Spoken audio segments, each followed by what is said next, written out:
Hello everyone, welcome back. Friends, today we are going to see and come on a very major issue when we are talking about this is called as conservation of biodiversities. So we basically have to look forward today for how to conserve biodiversities.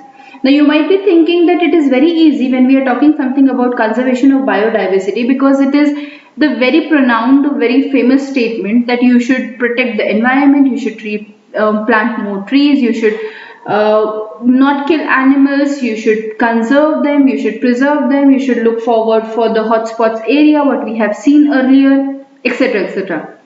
But today we are going to see something about more beyond it. The area of study for today will be how and what is the basic idea of conservation, what is the basic objective, that means why these conservation criteria are being put forward, and these basic two criteria are there, the in situ conservation and ex situ conservation. And what is this in situ and ex situ conservation method, we are going to see forward for it. But let's start with understanding why it is being decided. That means it is one a kind of law which is being put forward by the Ministry of Environment and Forest, that is Government of India, so that you can protect. That means as a normal citizen or a citizen of country, we should have the right, because everything has a right in our country. Similarly, the environment should also have the right, and henceforth this is being placed in the form of a law. So let's understand the objective which is being given by the Government of India, Ministry of Environment and Forest. The very first objective for giving out these laws for conservation was to increase the public awareness, because what we do, we usually only use environment, we do not actually try to conserve and protect it. So the idea was to protect the environment, to conserve the environment, so that it can be created or it can be increased basically with the help of public awareness. For example, you can use different kinds of media sources, government agencies, advertisement, NGOs, etc. So like you might have seen an advertisement of the country promotion. So we usually use this country promotion like travel to India, right? So you can see this advertisement in which Amitabh Bachchan, typical actor of India, a famous actor of India, he is giving or promoting to come and travel to India, different places. For example, he gives in some given is advertisement about Gujarat. Also, we can find the advertisement about Maharashtra. So we in turn try to actually create a public awareness through the media. So this is one more basic objective. So country should be acquainted, people of country should be acquainted with the public areas, with the awareness of the country within themselves. So we do not have that much awareness, and henceforth this kind of method are being used.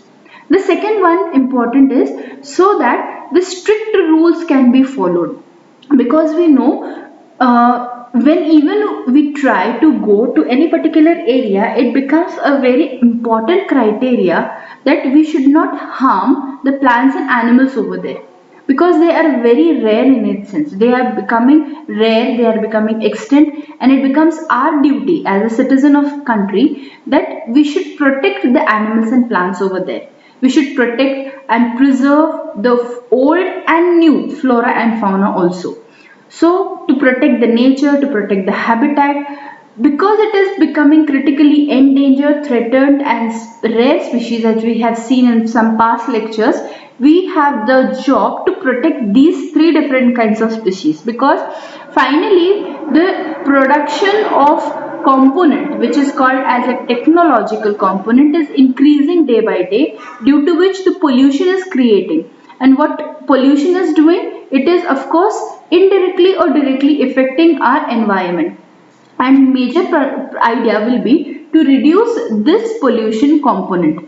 Next one will be to maintain the ecological balance and to utilize the natural resources, but it should be utilized in a sustainable form. That means in a proper kind. You should not use these resources in a very haphazard manner so that it can get ended up at a immediate source. Rather, like I said, give some time to the environment so that it can repay back to you. So it should be used in a proper way. So, to carry out these conservation protests, these few methods which the government of India is trying, that means public awareness or restriction on animal killing or plant cutting, tree cutting, forest deforestation, or protection of flora and fauna, etc., etc. It is also given two major conservative methods, and the first conservative method is called as the in situ conservation method, and the second one is called as the ex situ conservation method. Let's try and understand something about in situ conservation method. Now it is a complete or a total protection of ecosystem, and henceforth it is called as in situ. That means a total ecosystem will be covered in this protection arena or complete protection law. This includes the protection of ecosystem with the help of networks.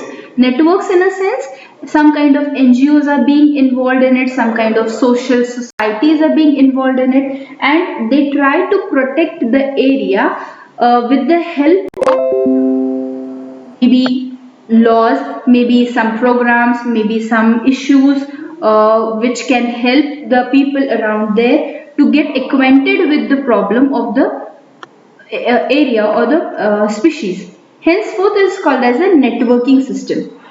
It basically follows the system called as protected areas and biosphere reservoirs.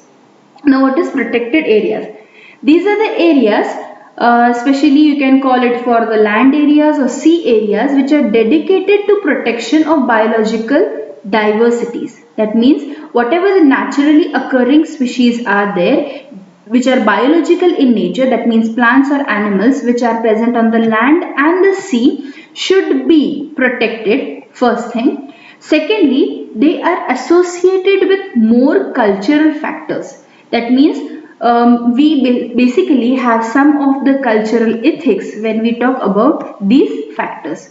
So they should be protected, and that is called as protected areas.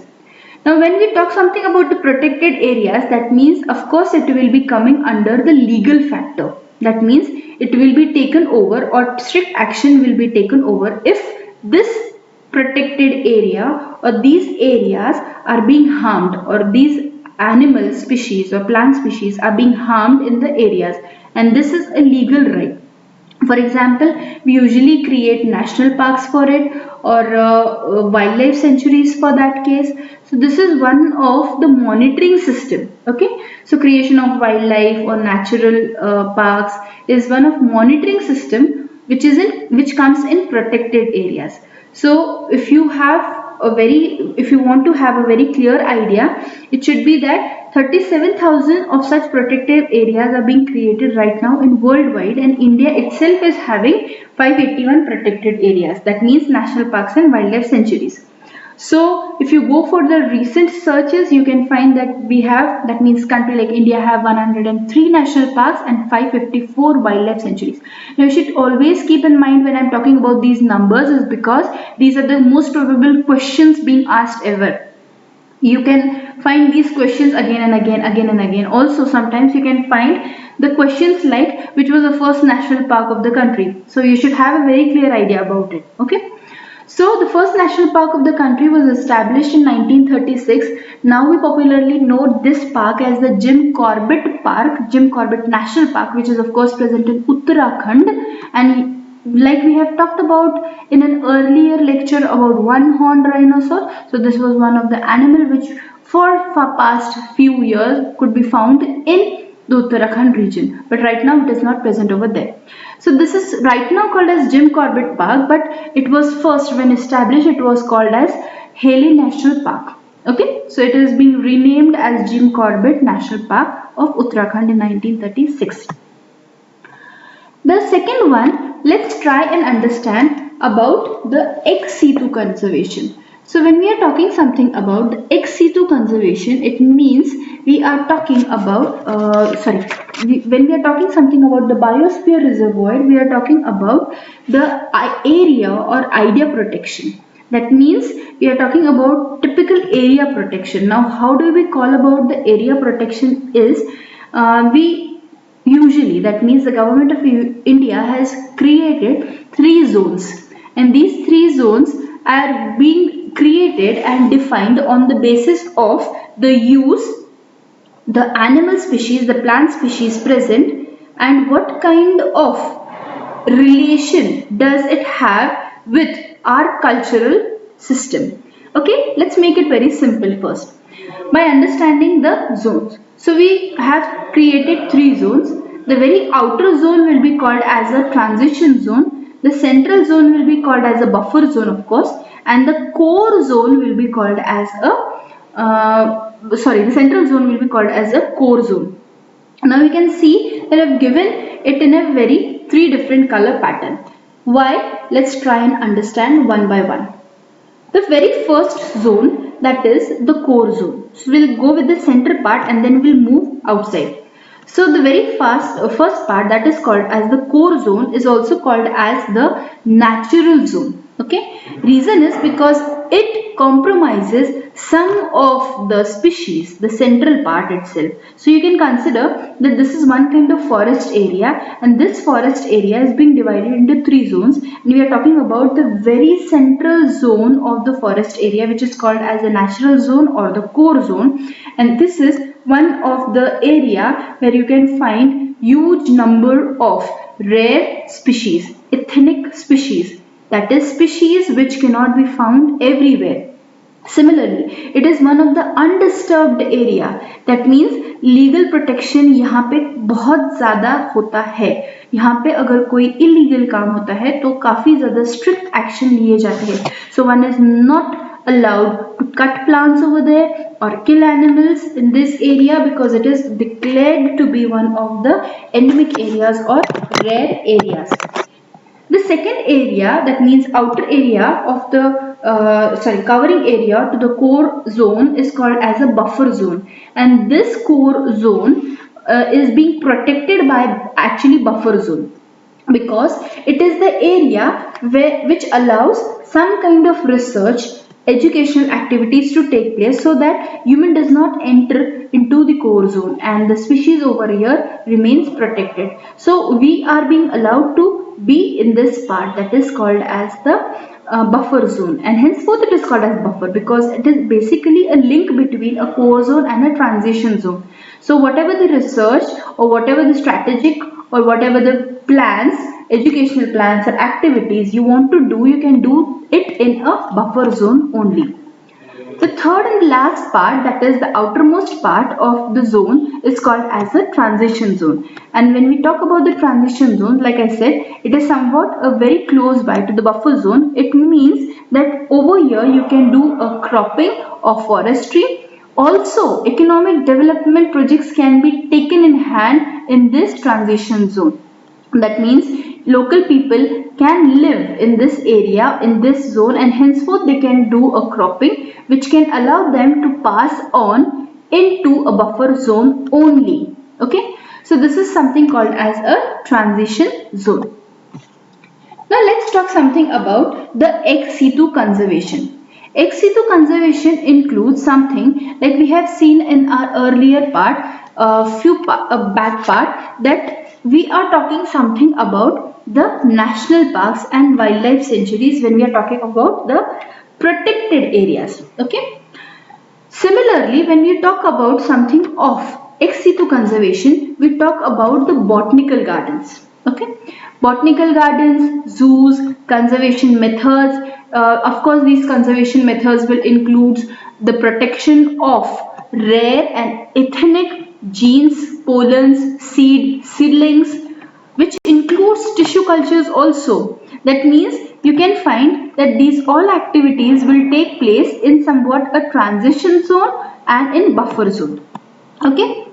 Now these seed banks is one of the easiest method to protect. Like we have seen that national parks and wildlife sanctuaries are one of the method of protecting the animal kingdom. Okay, typically animal kingdom, the ex situ conservation method, especially when we talked about the conservation of seeds or tissue culture, it is one of the easiest method because you can cultivate these conserved or protected plants.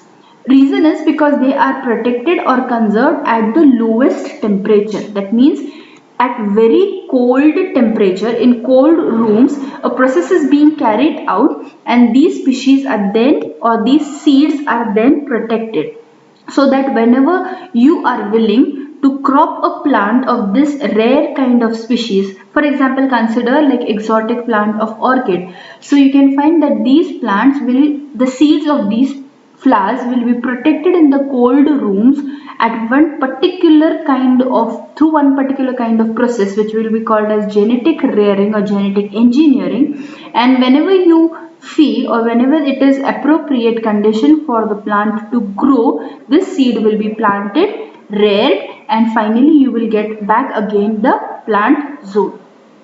So this is something about the genetic resource which can be developed by the human help and technology, which is called as the gene bank, which normally cannot be seen everywhere. Now this process includes a process, like I said, it will undergo into a process of experimentation of some cooling process.